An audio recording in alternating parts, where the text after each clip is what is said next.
Welcome to Body Activations Move Better Now, ankle M and L. What that means is that ankle is going to go up and down. We call that plantar flexion and dorsiflexion, just complex names for up and down. And I like to put my foot over the edge of something so I have plenty of space for that ankle to move, and that heel can move freely forward and backwards to make sure that it doesn't get stuck on something. And what I'm looking for is, does the right side move the same as the left side while I'm in the seated position or laying on my back versus when I'm on my stomach? Does it change? And is there an area that's choppy to control? Is there an area that just doesn't go at all? And does it completely change when I'm on my stomach? The whole point of this is to pay attention to what you're going through and how it feels so that we can construct an exercise when you're finished. So go through 8 to 10 reps on the right and 8 to 10 reps on the left. If it hurts, just switch sides. And then what we're going to do is we're going to flip over and we're going to see the same thing from your stomach. And that's another reason why I like to have at least something that my feet can go over the edge and I have enough space for my foot to go up and back. And you're going to notice that it's different if you put a pillow underneath your shins and you have a little bit of bend in the knee than you would if you had a straight knee. So I like to do things relatively the same. So it would have been nice for me to lay back all the way instead of sit up in this position. That would have been a good change. And this change, you can put something underneath your stomach and something underneath the shins if you want to switch it up a little bit. From here, I'm again looking at how the right side is moving compared to the left side, seeing exactly if I feel it in the same parts of my body, and then seeing if it's tough for me to bring the toes towards the shin, and then see if it's tough to bring the toes away from me. So we're going to take that challenge onto the floor in a little bit so that we get an opportunity to see exactly how this is all moving.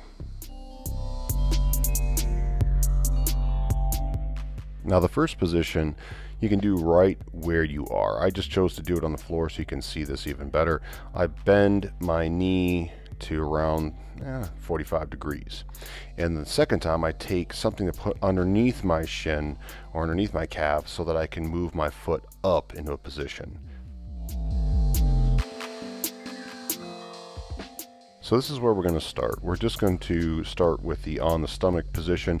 This is if you have trouble when you're on your stomach with your foot going up and down or just up. So what I do is I squeeze my toes in the up position, and then I'm clenching my toes as I'm moving my ankle up and down while I keep the knee in one spot.